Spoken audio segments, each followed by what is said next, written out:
Chat BTS, on est cette fois sur l'aboutissement du cheminement qu'on a entrepris sur l'épreuve 4. Je rappelle, en gros, on a distingué les parties. Il y a une vidéo qui distingue les trois parties. 1. Ciblage prospection. 2. La simulation. 3.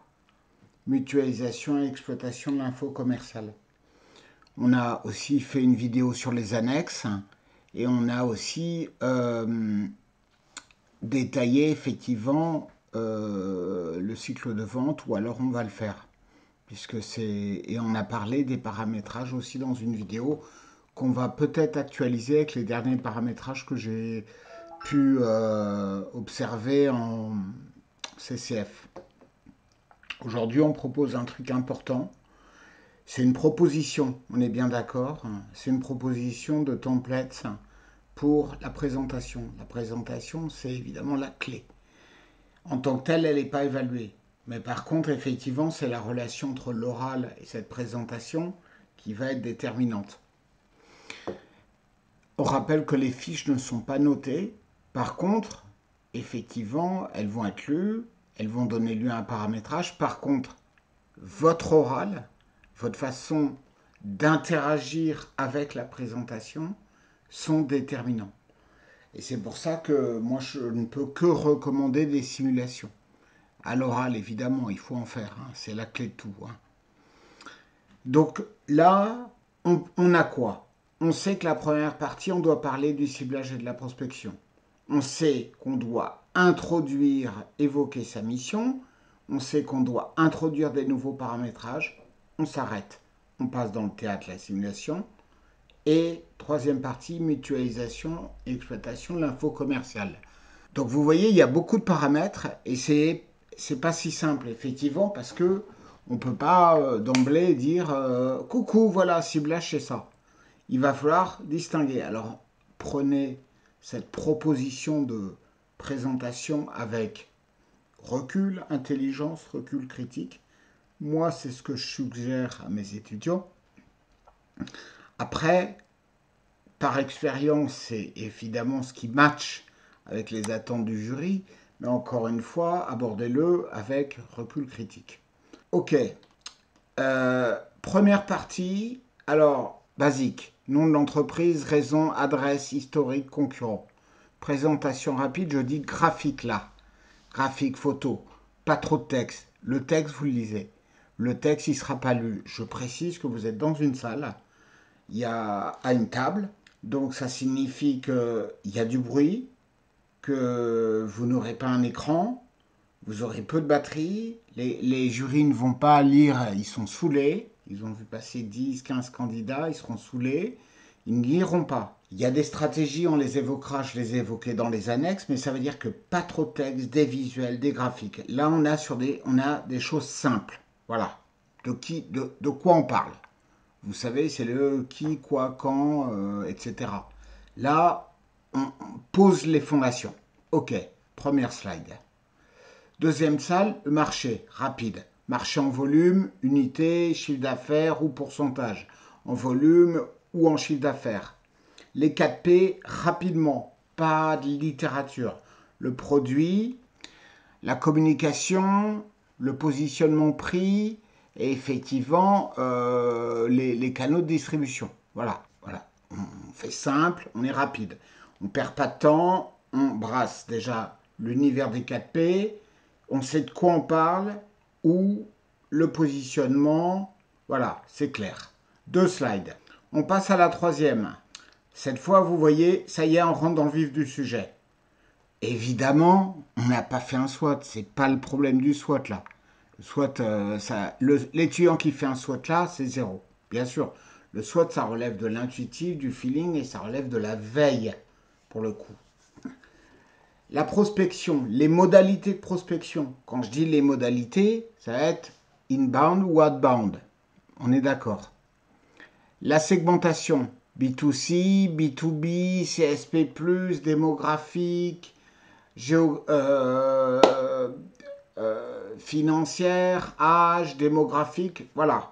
Ciblage et persona. Pour le coup, là, vous pouvez faire des petits Persona, femme, 35 ans, qui conduit vite, qui ceci, qui cela, homme, 55 ans, 18 ans, ta ta ta ta ta ta. Vous avez des personas, ok? Donc, on a les modalités de la prospection, il y en a toujours plusieurs. Je veux dire que vous avez des comptes réseaux sociaux, c'est une modalité de prospection. À savoir, c'est une modalité pour toucher votre marché. Voilà, c'est le marketing, c'est créer des points de contact avec le marché. Même si les réseaux sociaux ils sont à chier, c'est un point de contact. Voilà. Segmentation, ciblage. Ok, ça c'est simple, on est dans le sujet. Alors, on est à la troisième. Pour la prospection en détail, là je vous ai refait un tableau inbound, outbound. Le référencement inbound, on attire avec du contenu intéressant. On n'est pas directement commercial, on essaye d'attirer l'attention du prospect en parlant de quelque chose qui concerne peut-être son pain point. Voilà. Donc on va avoir du CRM, du webinaire, du livre blanc, du lead magnet. Là on va avoir de l'appel froid pour l'outbound, du mailing, de la pub classique, etc., etc. Voilà. Pas de difficulté. Alors, segmentation aval, pourquoi? Pareto, RFM, prospection, élevage et fidélisation. Imaginez dans votre fiche, vous dites voilà, nous, notre prospection, c'est ça. Donc, on a segmenté, on a ciblé. Ok, on a une cible, c'est ça. Maintenant, effectivement, vous dites, alors qu'on a trop de stock et dans la mesure où on a un stock excédentaire, on a voulu travailler sur la partie de la base dans le CRM qui était nos meilleurs clients. Donc vous voyez que on a une base et on va resegmenter. Resegmenter par exemple en fonction de Pareto 20-80 ou en fonction de RFM, récence, fréquence, montant. Donc on resegmente et là on va extraire une partie de la base et c'est là-dessus qu'on va travailler à nouveau. Voilà, pour les appeler, pour leur adresser quelque chose, pour en extraire finalement quelqu'un avec lequel on va mener l'action de négo-vente. Vous voyez l'idée? Ça dépend du contexte. Imaginez, vous avez un stock de produits, je sais pas, ben vous allez contacter les gens qui n'ont pas finalisé leur panier, par exemple. Vous allez contacter les meilleurs acheteurs. Vous allez contacter tous ceux qui n'ont pas acheté depuis plus d'un an. Vous allez me dire, bah, c'est tout simple, je prends le CRM, et, bah, ça s'appelle une segmentation. Une segmentation sur la base. Donc vous voyez, il y a une segmentation aval et amont, pourrait-on dire. Hein. Amont et aval plutôt. Ok? Donc là, je précise. Ensuite, ma mission, négo-vente, les acteurs effectivement de la négo, le contexte de la négo et les démarches. Les démarches, j'en dis pas des tonnes, je répète pas la fiche. Mais les démarches, c'est j'ai mis en œuvre ça, ça et ça pour effectivement mettre en œuvre dans le cadre d'un profil type, j'ai porté l'accent sur ça. C'est 50 secondes. C'est une slide. C'est rapide. Mais ça veut dire que le jury se plaigne de ce que les candidats ne prennent même pas 20 secondes pour parler de leur mission initiale. C'est pas parce que il y a eu des nouveaux paramétrages qu'il ne faut pas parler de l'ancienne. Mais 20 secondes. Ma mission, c'était ça. Il y avait tel ou tel acteur. On était dans un contexte de forte concurrence, de stock en surplus, etc. J'ai utilisé telle démarche. J'ai privilégié une approche très empathique. J'ai su identifier le profil. J'ai fait un travail sur le prix en additionnant les services, etc., etc. Voilà, slide toute simple. Ensuite, ça dans le cas de la négo-vente, ça dans le cas de l'organisation et animation d'un événement commercial, contexte, choix ou organisation d'événements, modalité. On n'est plus cette fois, on n'est pas sur de la négo-vente, on est sur du rétro-planning, de la gestion de projet. Gestion de projet,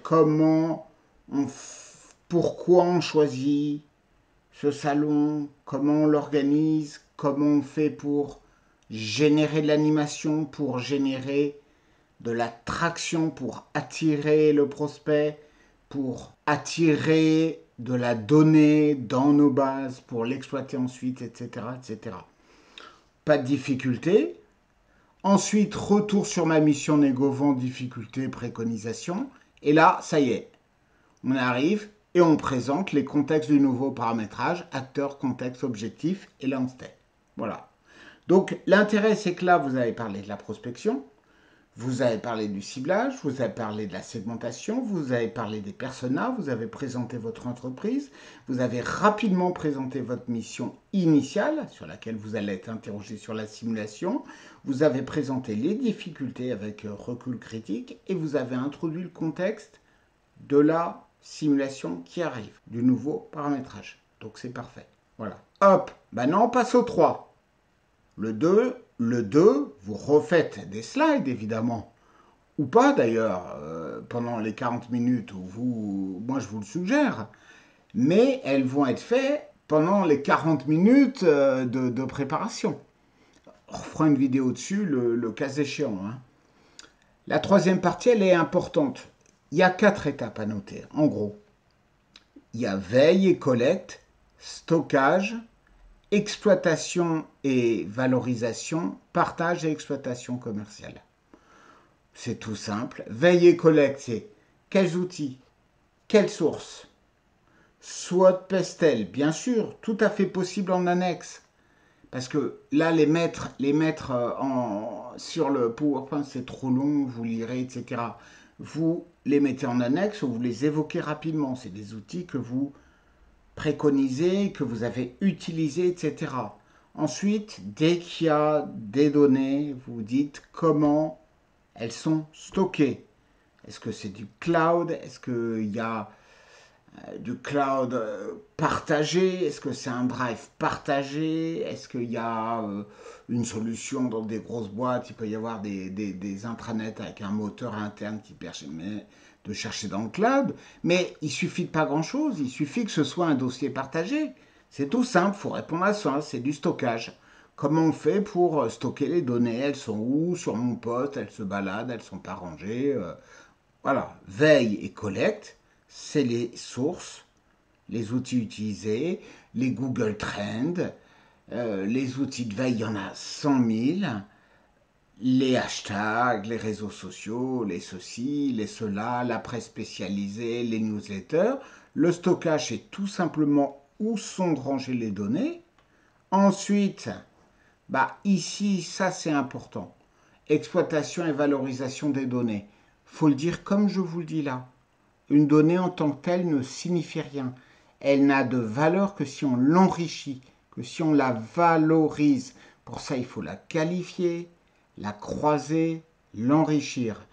Moi, les données des gens qui ont, je ne sais pas, acheté des voitures électriques dans le dernier mois, en tant que tel, c'est bien gentil. Mais si je croise avec une donnée qui montre que c'est des gens qui sont principalement, je veux dire une bêtise, propriétaires de leur logement, là, ça fait sens. Ça me permet déjà de commencer à construire un portrait et d'avoir la capacité peut-être d'aller travailler sur, de toucher cette cible, de prendre contact avec elle.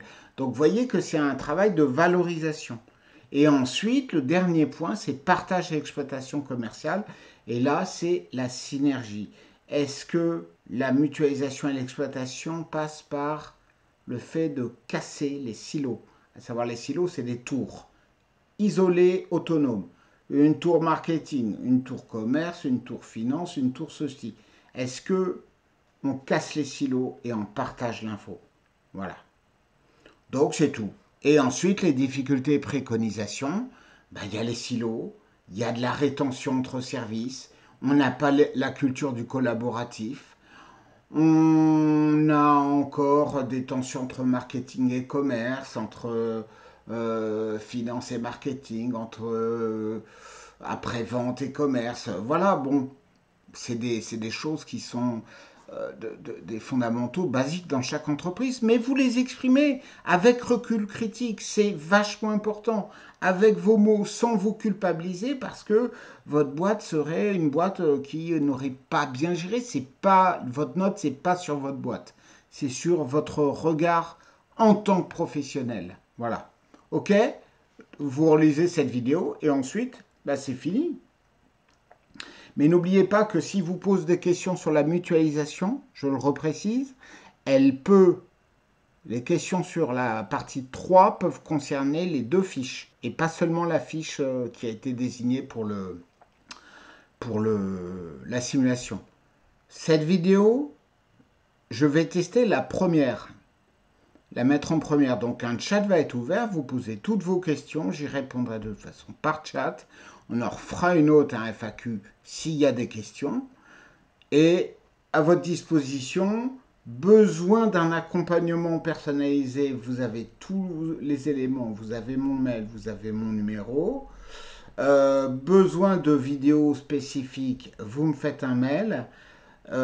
Et je vous propose E6 dans le même esprit. Donc à très vite.